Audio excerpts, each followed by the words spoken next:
Students, can you identify the types of matrices given on the screen in the next 10 seconds? Please pause the video and think about it. So if you have got all the three matrices correctly, then well done, you have good concept of matrices. But if not, don't worry, I am going to help you in identifying all the types of matrices by the end of this video. So hello everyone, my name is Dr. Vandana and I welcome you all to my YouTube channel. इस channel में हम engineering mathematics को बहुत ही easy और simple तरीके से सीखने वाले हैं। तो चलिए आज का वीडियो हम शुरू करते हैं। First of all we will see what is a matrix. So matrix basically M N numbers का अरेंजमेंट है एम रोज में और एन कॉलम्स में, और ऐसे मैट्रिक्स को हम matrix of order M by N बोलते हैं। Why? Because it has total M rows and N columns.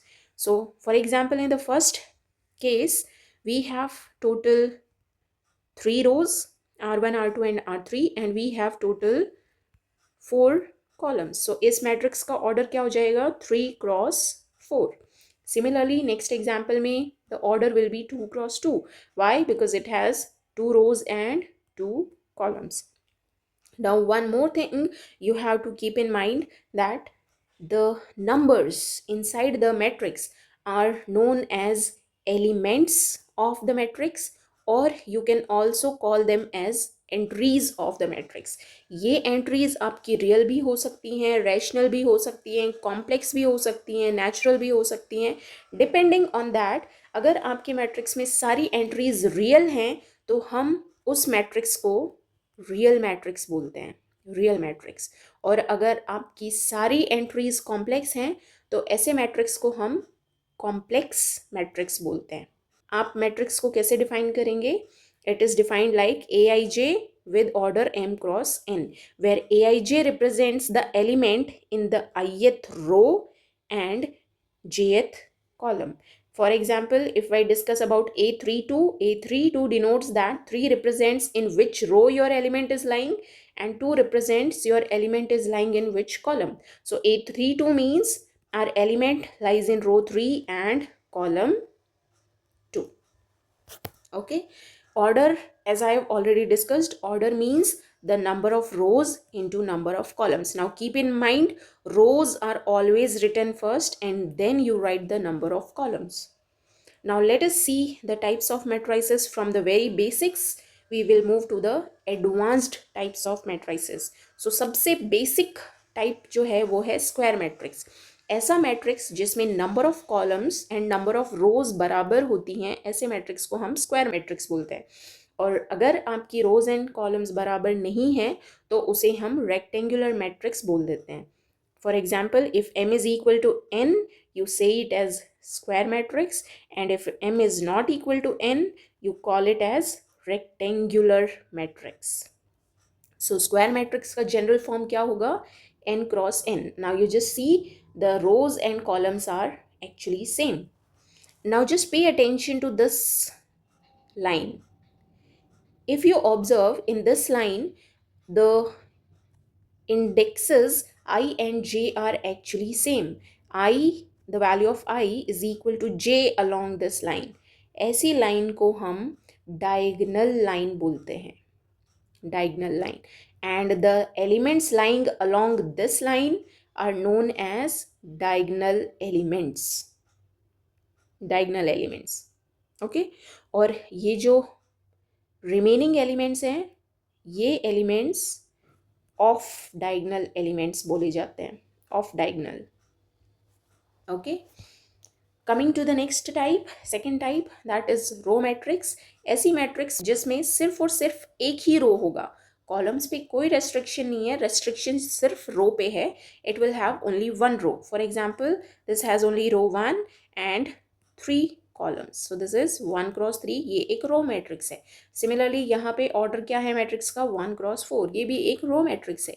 Third type is column matrix. Row matrix में एक रो होना चाहिए था, कॉलम मैट्रिक्स में सिर्फ और सिर्फ एक कॉलम होना चाहिए, रोज पे कोई रेस्ट्रिक्शन नहीं. सो फर्स्ट एग्जाम्पल में आपका ऑर्डर क्या हो जाएगा? 3 cross 1. Why? Because we have 3 rows. और यहाँ पे ऑर्डर क्या हो जाएगा? 4 cross 1. Okay, now moving to the null matrix. Null matrix is basically that matrix in which every entry inside the matrix is zero. और नल मैट्रिक्स का order कुछ भी हो सकता है, ज़रूरी नहीं है कि वो एक स्क्वायर मैट्रिक्स ही होगा, वो एक रेक्टेंगुलर मैट्रिक्स भी हो सकता है. For example in this one, this is a null matrix. Moving to the next one, diagonal matrix. Diagonal matrix very very important. Diagonal matrix क्या होता है? First of all, it is a square matrix. Square matrix in which every non-diagonal entry is zero. This is very important. Restriction किस पे लगाई गई है? Non-diagonal entries. Non-diagonal या फिर आप off diagonal भी बोल सकते हैं. मतलब वो एंट्रीज जो डायगनल पे लाई नहीं कर रही, वो एंट्रीज डेफिनेटली ज़ीरो होंगी. डायगनल एंट्रीज कुछ भी हो सकती हैं, they can be zero also and they can be non zero also. So for example in this one, of diagonal entries दोनों ज़ीरो हैं और ये वाली एंट्रीज नॉन ज़ीरो है, उससे फ़र्क नहीं पड़ता. तो ये हमारा एक डायगनल मैट्रिक्स है. Similarly all the off diagonal entries here are zero, so ये भी एक diagonal matrix है. Now moving to the next one, that is identity matrix. Identity matrix diagonal matrix का एक special type है जिसमें diagonal entry हमेशा one होगी, वन. और आइडेंटिटी मैट्रिक्स को हमेशा हम आई से डिनोट करते हैं और ये टू रिप्रेजेंट करेगा कि आइडेंटिटी मैट्रिक्स का ऑर्डर क्या है. सो ये 2x2 मैट्रिक्स है इसीलिए हमने I2 लिखा, ये 3x3 मैट्रिक्स है इसीलिए ये I3. और diagonal entries always one in identity matrix. Identity matrix matrix में ऐसा ही काम करता है जैसा वन का काम होता है मल्टीप्लिकेशन में. That means 3 × 1 is always 3.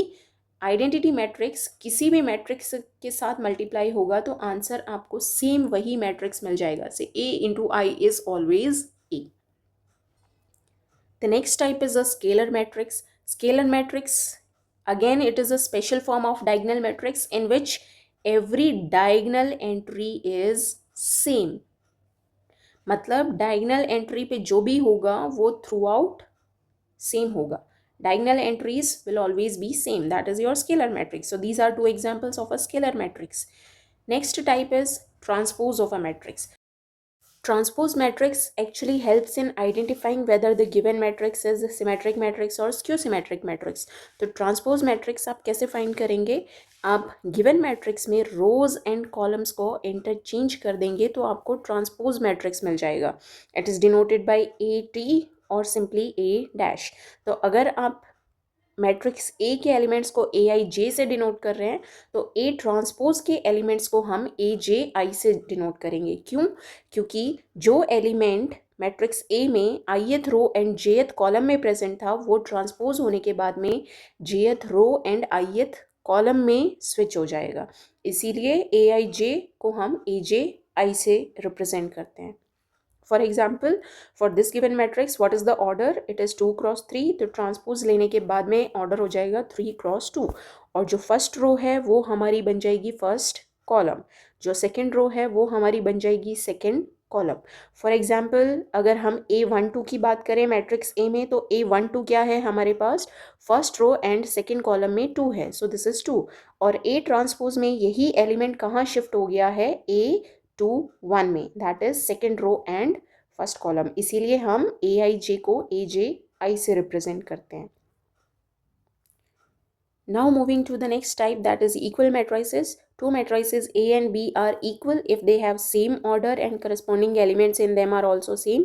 That is every Aij must be equal to Bij and their corresponding order should also be the same. For example, in this order is 3 × 3. यहाँ पे भी order 3 × 3 है, दोनों का order same है और दोनों के corresponding elements यानी कि A11 और B11 same होना चाहिए, A21 B21 ये भी सेम होना चाहिए. Likewise, this should be true for every corresponding element. If it is satisfied, we say that two matrices are equal. Now moving to the next one, that is symmetric matrix. A square matrix is said to be symmetric if it is equal to its transpose. मतलब Aij और Aj दोनों बराबर होने चाहिए. A transpose should be equal to A. For example, for this given matrix, what will be A transpose? The first row will be converted to first column.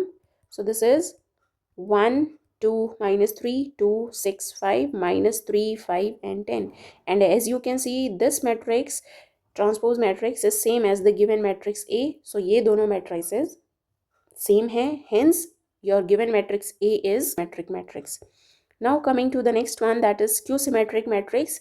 वो square matrix जिसमें transpose लेने के बाद हमें negative of that matrix A मिल जाए, ऐसे matrix को हम स्क्यू सिमेट्रिक मैट्रिक्स बोलते हैं. और इसकी कंडीशन क्या होगी? A I J should be negative of A J I. And there is one important restriction in skew symmetric, that every diagonal entry must be 0, because this condition is valid for every element inside the matrix. और diagonal entries को हम a i i से represent करते हैं, because I and j index same होता है diagonal के along. So a i i should be satisfying minus of a i i. When you simplify this will be twice of a i i equal to 0. So hence a i i is 0, because 2 cannot be 0, and this is true for all I. Hence we will say that every diagonal entry along skew symmetric matrix is 0. And moreover, the upper triangular elements are negative of the lower triangular elements, right?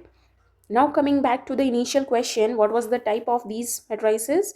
So this is basically, first one is your diagonal matrix. Why? Because all the off diagonal entries here are 0. Second one is symmetric matrix, because A transpose is equal to A. And the last one was A transpose is equal to minus A. So this is your skew symmetric matrix. Now I am giving you one more question.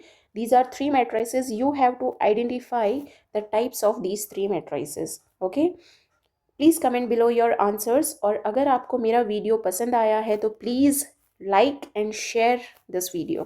Thank you.